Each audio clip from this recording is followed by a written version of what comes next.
Saudações, saudações novamente, companheiros. Como já devem saber, estamos para a nossa quarta fase do processo declarativo. Então, novamente, bom dia para ti que estás a ver o vídeo na fase matinal. Boa tarde para ti que estás a ver o vídeo durante a tarde. E muito boa noite para vocês que estão a assistir à nossa formação no período noturno. Então, hoje, para a sequência da nossa formação, vamos falar sobre a fase de discussão e julgamento. O que, afinal de contas, acontece nesta fase do processo declarativo ordinário. E, na verdade, vou já aqui fazer uma venda premeditada ou avançada desta idade mais fácil que vai ocorrer, que neste caso é a decisão e a sentença. O mais difícil, na verdade, são as três primeiras, que eu sei que vocês perceberam, e aqui já não temos muito o que dizer ou muita complicação a se ter. Então, companheiros, sobre a fase de discussão e julgamento, respondam-me, na vossa ótica, só pelo nome ou a designação, o que é que denuncia para vocês? Discussão e julgamento. Se for buscar o sinônimo ou significado da palavra em si, discutir é uma divergência de ideias, para ver se chega-se a um ponto comum. E julgamento é criar-se um juízo sobre determinada situação. Então, já levem isto aqui em atenção, porque a fase, na verdade, cinge-se sobre isso. Então, percebam. Na verdade, quanto à fase de discussão e julgamento, a doutrina e não só entendem que, na verdade, esta fase é uma extensão da fase de instrução. Como assim? Se já perceberam as duas primeiras fases, que falamos sobre a fase dos articulados, que virão das partes apresentam as suas peças, nesse caso a ação e a defesa, depois passamos para a fase de saneamento, que vocês viram que é a fase de filtragem do processo, separam especificação e questionário, e depois entramos para a fase probatória, que é a fase de instrução, em que as partes devem fazer chegar os meios probatórios dos factos que tenham então alegado lá atrás. Na verdade, a fase de discussão e julgamento é sequência ou é continuação, se assim podemos dizer, daquilo que é a fase de instrução. Ou seja, a fase de instrução é a fase de receber-se, é a fase de recepção dos meios probatórios e não só para aquilo que é a busca da veracidade dos factos, para aquilo que é, então, a própria busca da verdade material. E a fase de discussão e julgamento será a sequência desta fase, porque, na verdade, o que já se fez lá atrás, na fase de instrução, haverá sequência naquilo que é a fase de discussão e julgamento, como, por exemplo, a questão da audição às testemunhas, a questão da inspeção, a questão da própria aparição de peritos para averiguarem determinado facto, ou em outras palavras, assim simples, antes de consultarmos o nosso código, percebam, esta fase será a sequência da fase de instrução, que na verdade gira em torno de buscar aquilo que é a função da prova, a realidade dos factos. Então, as duas fases cingem-se em haver esta problemática, essa busca, esta insistência em querer saber se afinal é o autor ou o réu que está certo. Então, buscar-se os meios probatórios, buscar-se a discussão entre as partes,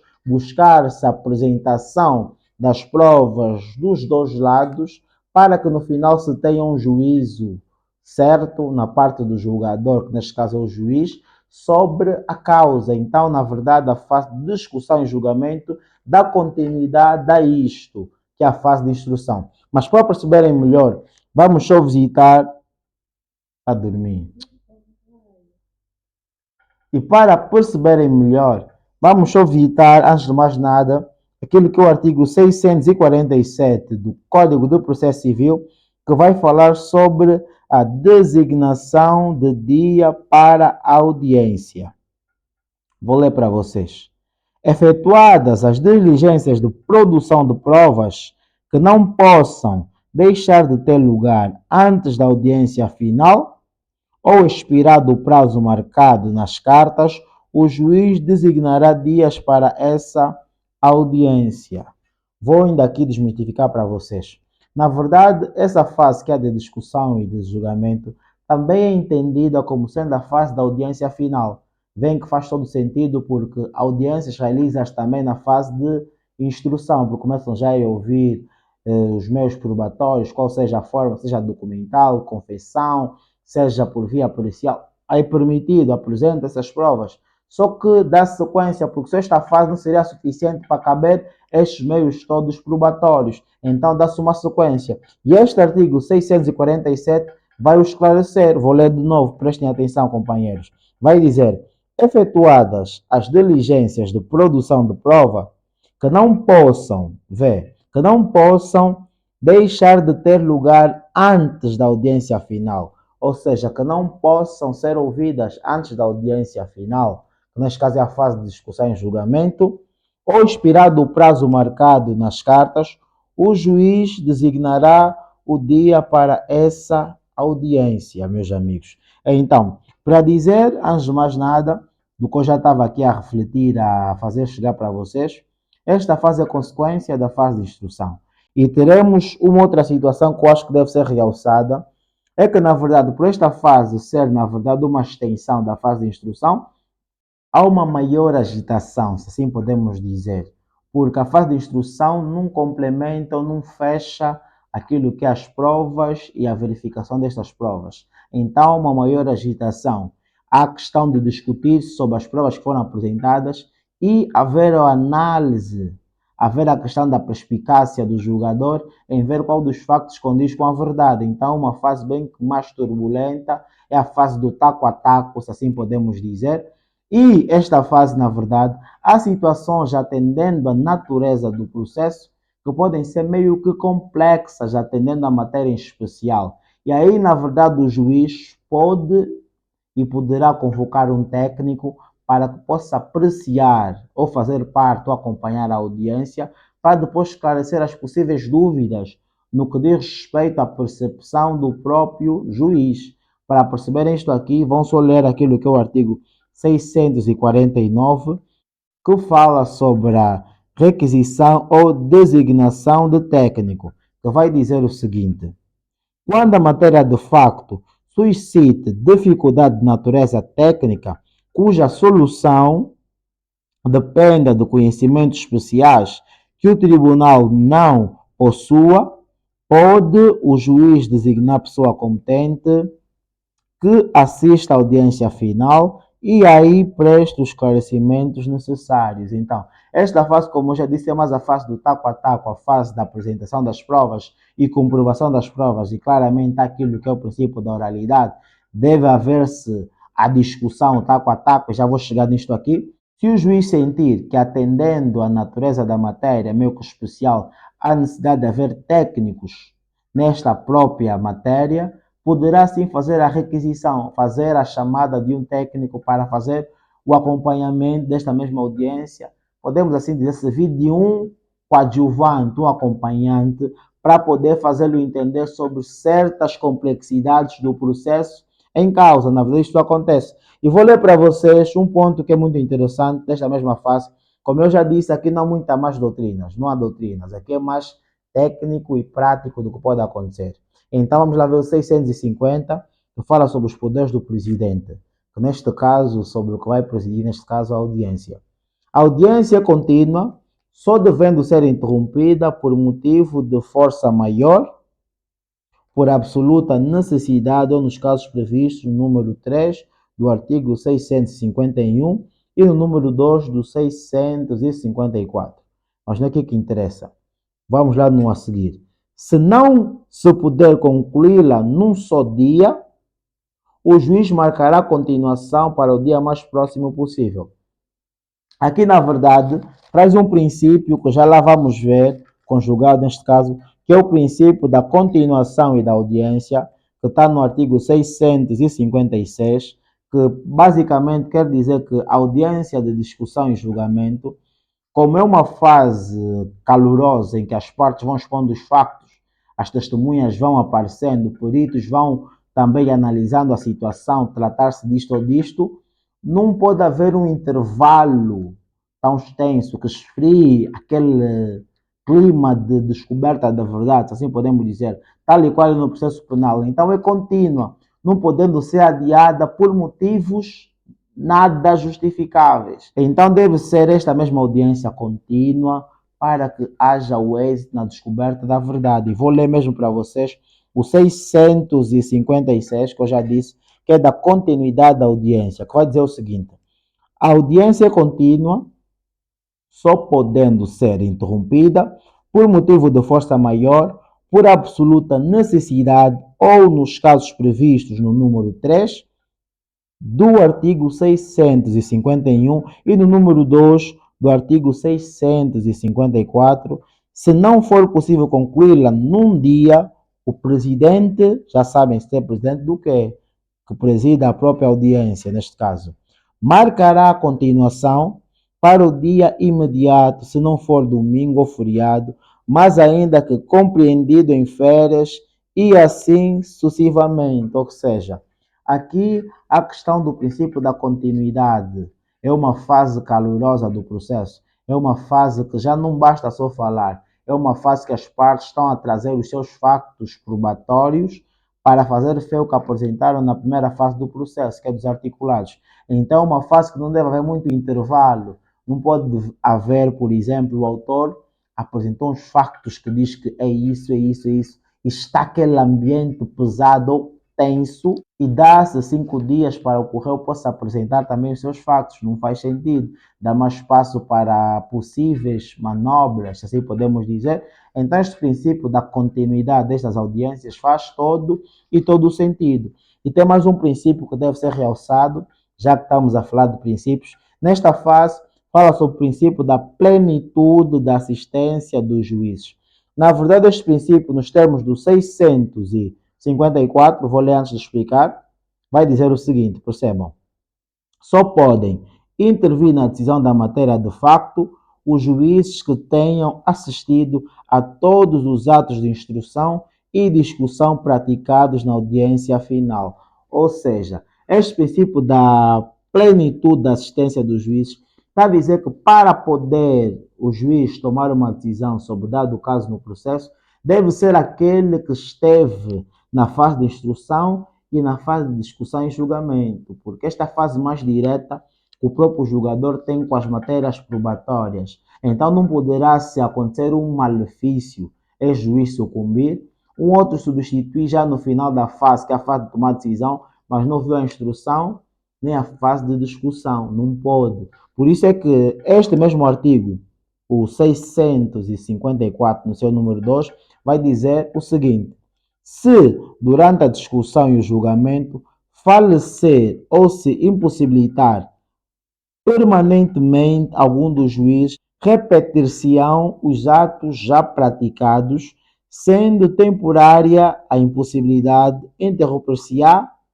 a audiência pelo tempo indispensável, a não ser que as circunstâncias aconselhem de preferência a repetição dos atos já praticados, o que será decidido sem recurso, mas em despacho fundamentado pelo juiz que deva presidir a continuação da audiência ou a nova audiência, ou seja, regra geral, atendendo ao princípio da plenitude de assistência dos juízes, aquele que acompanhou a fase de instrução e discussão é este que deve tomar a decisão final, que é a sentença.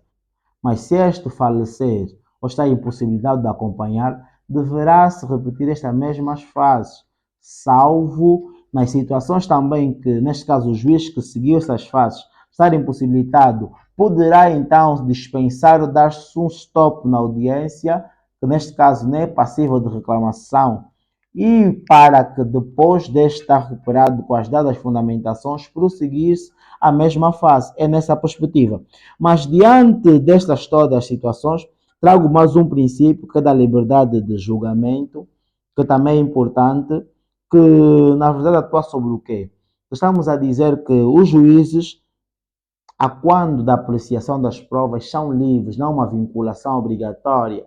E já vão perceber nos termos do 655, que vai dizer-vos o seguinte: o Tribunal Coletivo aprecia livremente as provas e responde segundo a convicção que tenha formado acerca de cada facto quesitado. Ou seja, não há uma obrigatoriedade na vinculação de provas, por isso é que o juiz é o julgador, é aquele que vai fazer a análise, a apreciação das provas e o valor probatório de cada facto apresentado. Não há uma obrigatoriedade em valer ou não valer dos factos que as partes apresentaram. Por isso é que ele é imparcial, é este que vai apreciar livremente as provas e ver os que têm relevância ou não. Por isso é que também, inclusive, é este que faz o quê? A separação do que é necessário e desnecessário, naquilo que é a fase de saneamento e condensação. Mas agora, antes de irmos para a nossa batata quente, que é a fase de discussão, se discutem sobre o quê, vou trazer-vos ainda as situações que ocorrem ou que possam trazer as questões de adiamento da mesma audiência. Isso, na verdade, vocês poderão ler, os artigos estão sempre cá a passar no ecrã, que é o 651, que vai delimitar as situações passíveis de haver adiamento da própria audiência. Mas para isso vocês poderão ler. Mas agora vamos na batata quente mesmo, que é o que interessa nesta fase, porque é o que fazem em sentido prático nesta mesma fase, que é a discussão da matéria de facto. 652. Vai dizer o seguinte, amigos. Não havendo razões de adiamento, neste caso que delimita o 651, não há nenhuma dessas situações, o que é que vai acontecer? Realizar-se-á a discussão da causa, que vai trazer o que poderá fazer nesta mesma fase. O presidente dará a palavra ao advogado do autor e depois ao do réu, ou inversamente, quando for, neste caso, nas ações de simples apreciação negativa, para cada um deles, querendo expor a pretensão do seu constituinte e os respectivos fundamentos. Número 3. Em seguida, realizar-se-ão os seguintes atos. E se eles houver lugar, neste caso, a linha A. Prestação dos depoimentos de parte, que eu já disse que é consequência desta fase, a questão de depoimentos, é consequência mesmo desta fase, mas vamos prosseguir, já falei há pouquinho, amigos. A linha B, exibição de produções cinematográficas ou de registros fonográficos, podendo o presidente determinar que ela se faça apenas com assistência das partes, dos seus advogados e das pessoas cuja presença se mostre conveniente. Ponto C, leitura dos quesitos e das respostas dadas pelos peritos com os esclarecimentos verbais que a estes sejam pedidos. Ponto D, inquirição das testemunhas. Ponto E, debate sobre a matéria de facto nos quais cada advogado pode replicar uma vez. Ou seja, na fase de discussão e julgamento, vai acontecer o determinado pelo 652, vai discutir sobre as matérias de facto, a apresentação das próprias testemunhas, o que tem a dizer, como já lá vai explicar a questão da inquirição das testemunhas, ler os próprios quesitos, e neste caso o que eu estou a dizer é que sim, mesmo em volta disso. Então percebam, a fase de discussão é extensão, por quê? Porque o que não foi aferido ou que não foi possível ser praticado na fase de instrução vai estender-se para a fase de discussão. Só que a fase de discussão é mais mesmo para a questão da oralidade, o bate ou não bate, o rebater e não rebater, para a própria definição, para a própria demonstração da busca daquilo que é a realidade dos fatos que o julgador ou o juiz, na verdade, busca. Então, resumidamente, meus amigos, vou dizer-vos que a fase de discussão e julgamento é mesmo a extensão da fase de instrução. Então, esta fase é aquilo que o artigo 341 diz, que a prova tem como função que é a demonstração da realidade dos fatos, busca aquilo que é a verdade dos fatos, busca a verdade material, e então é levantada, é buscada, é escavada, é apertada esta fase para buscar-se. Por isso é que é uma discussão e julgamento. Forma-se aí um juízo por parte do julgador e as partes, jogando aquele jogo processual, apresentam as suas convicções, as provas, para poderem provar aquilo que arrogaram naquilo que é a fase inicial do processo. Então, meus amigos, O essencial que cabe sob a fase de discussão e julgamento é isto, e aguardo por vocês para a nossa última fase do processo e espero que estejam sim a fazer as anotações para que depois possam sim apresentá-las e buscarmos então um esclarecimento digno e proveitoso.